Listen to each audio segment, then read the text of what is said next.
This is a quick way to know how healthy you're eating. Can you name the individual items that you're eating in your meals? There's 2 ingredients in this meal, broccoli and chicken. There's like 75 ingredients in this thing. Let's just look at this package over here and break it down. The first thing that should make you be concerned is this is not one ingredient. Inside of this, we've got 18 grams of total fat, 7 grams of saturated fat, 1,630 milligrams of sodium. That's definitely more than your daily intake in one little package. This package alone is 560 calories. A calorie is just a fancy word for a unit of energy that you get from food. That's all it is. And out of those calories, 23% of them are fat. 35% of them are saturated fat. We also have a bunch of sodium. We've got 86 grams of carbohydrates, only 2 grams of fiber, 7 grams of sugar, 6 grams of added sugar, and only 14 grams of protein. 14 grams of protein for 560 calories is crazy.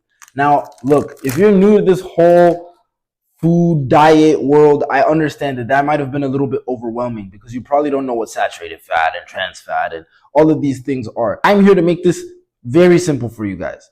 Your body is made up of the things that you put into it.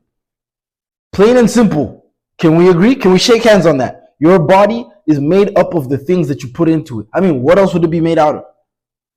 And so the food that you feed yourself is quite literally the building blocks that you build your body off of. If you feed yourself a bunch of shit, you're rebuilding your body with a bunch of shit. If you feed yourself a bunch of good stuff, you're rebuilding with a bunch of good stuff. It's plain and simple.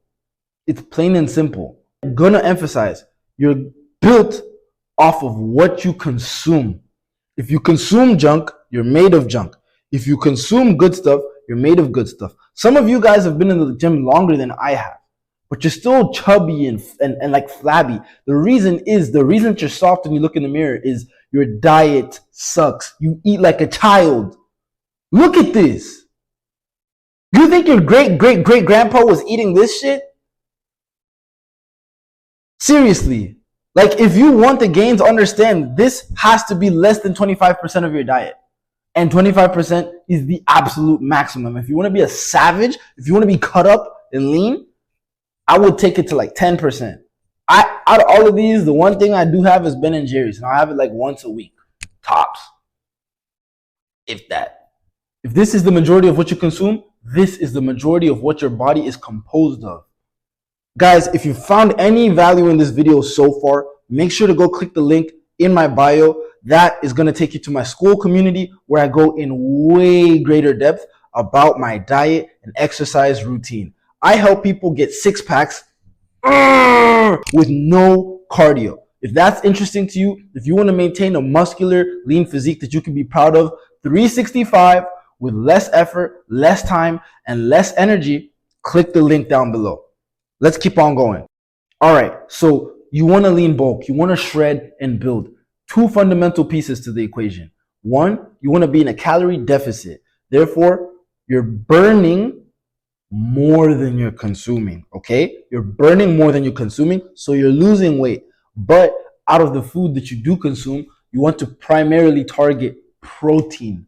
Protein is the micronutrient that builds up your muscles. When you're in the gym, all you're really doing is breaking down muscle fiber. Then the micronutrient responsible for rebuilding muscle fiber is protein.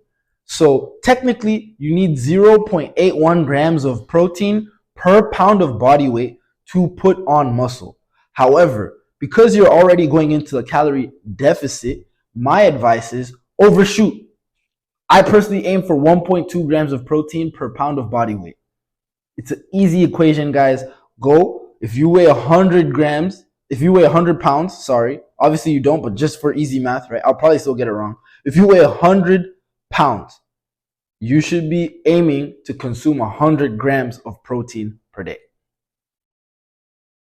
I currently am about 180, 185. So I want to be consuming, I overshoot, so I'll just roughly estimate 200 grams of protein a day. Overshooting. Okay, that is the simple equation. Very easy. I might have fucked it up. Okay, hopefully I didn't, but again, run the math. 1.2 grams of protein per pound of body weight. And you're in a calorie deficit. The way that you find out your calorie requirements, just go online onto a simple calculator. You're going to put in your age, you're going to put in your weight, you're going to put in your activity levels, your hydration maybe, and your height. And it's going to tell you roughly ballpark how many calories you need to maintain. I maintain at about 2,850 calories a day. So 2,850 calories to stay the exact same. If I want to build muscle, if I want to gain weight, I have to start shooting for like 3,000 calories. If I want to lose weight, I have to get under that. The meta-analysis study that I looked at suggested that as long as you only are in a deficit of up to 300 calories, you should still be able to build muscle. Okay? If you completely cut under, like you really go into a deep deficit, I'm talking 500, 600 calories under your maintenance, it becomes very difficult to build muscle, admittedly. But if you keep it at about 200, 300, even just 100, you're going to start losing weight, but you'll still be able to put on muscle, which is that sweet spot that you want to be at, because you want to lose weight, but you also want to put on muscle. And everyone's going to tell you, oh, you can only put on muscle by gaining weight. You can only lose weight by, burning fat. No one really believes in doing both. Well, I do. With my strategy, guys, you can put aside the downsides of bulking, which are overeating, to the extent that you don't even enjoy food anymore because you're just stuffing your face. That comes with a bunch of lethargy and just general hatred of food because it's doing too much. And then also you get to curb the downsides of cutting, which is a boring diet, chicken, broccoli, and rice 24/7, no flavor. And again, life becomes monotonous when you cannot even enjoy your food. If you guys are interested in lean bulking the right way, if you want to shred and build, click on the link in my YouTube. Right below this video, you'll see the link to my school community, in which I go into way greater depth about how to shred and build. I hope this video provided value to you guys, and I'll see you in the next one. Umakwana, keep going.